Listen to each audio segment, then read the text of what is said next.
Hi family! It's summertime and I have a summer soup that will bring you back to the Italian Riviera. It's called Zuppa Toscana. My recipe is paleo, Whole30 approved, and so good you will wonder, what is life? And did I mention my love affair with the Instant Pot? It's getting a little serious, yes. This recipe is all made in this bad puppy. Enough of this love fest, right, weirdo? Don't forget to subscribe and like for more recipes. Let's get into this recipe, honey. Here are all the ingredients you will need. Simple, right? I always show y'all exactly how I cook. I hate when you get to a recipe and they're like, add your chopped veggies, and you're like, Beach, where did you chop all that from? I got no assistant, it's just me, gal. So chop up the onion and garlic and have it ready. Yes, honey, now we're talking.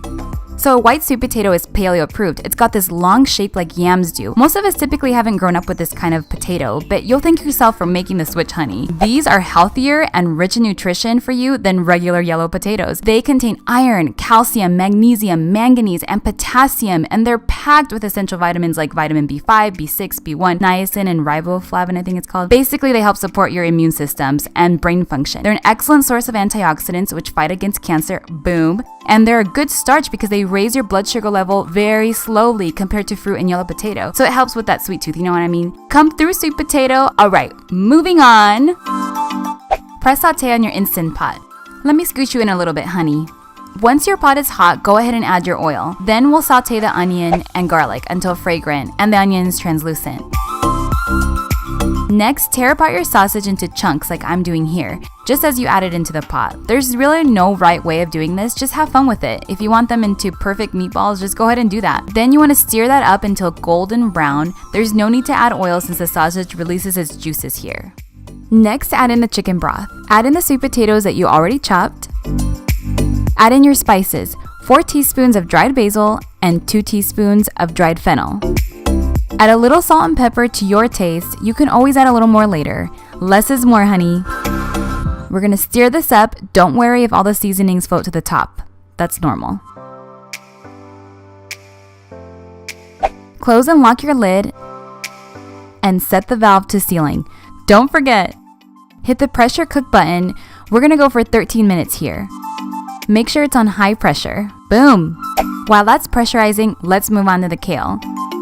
It's important to use green kale for this particular soup. It's with the curly, crunchy leaves and a tough stem that snaps.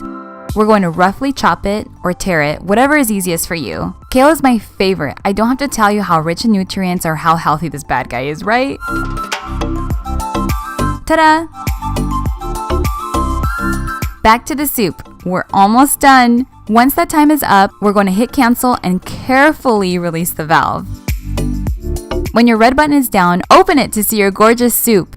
I just found out that you can put the lid on your handle and it just props up. Ugh, Instant Pot, you think of everything. Hit the saute button.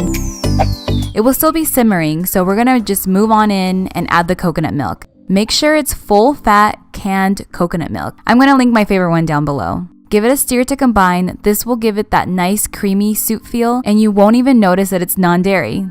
Next, we add in our kale. Push the kale and stir carefully until the kale is bright green and softened like this. This is the point where you want to taste. Taste your soup and see if it needs a little more salt or pepper. I added more kale because I love kale. I'm so obsessed with it right now.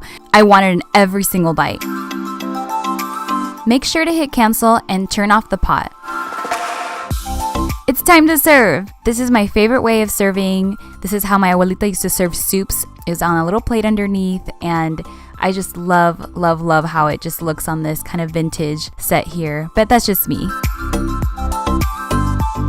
I've been using this recipe in our meal prep. It freezes so well and stays fresh for a week. I'll link the soup containers that we use when we meal prep, so in case you do meal prep. This soup is such a hit. I can't wait to hear if y'all try it. Some have told me that it's even better than Olive Garden's. Okay. Tell me what you think. Comment below what other cuisines or food you think that I should make. Let me know what your favorite summer recipes are too. Thank you all so much for watching. I am having so much fun cooking with you and can't wait to see if you recreate this meal for your loved ones or even for yourself. Hey, please subscribe so you don't miss out on the next video. Hit that thumbs up button too if you like this recipe or if you're excited for summer. Thank you guys so much. From my family to yours, cheers. Cheers to a happy, relaxing summer. I love you, family. Until next time, arrivederci. Ciao.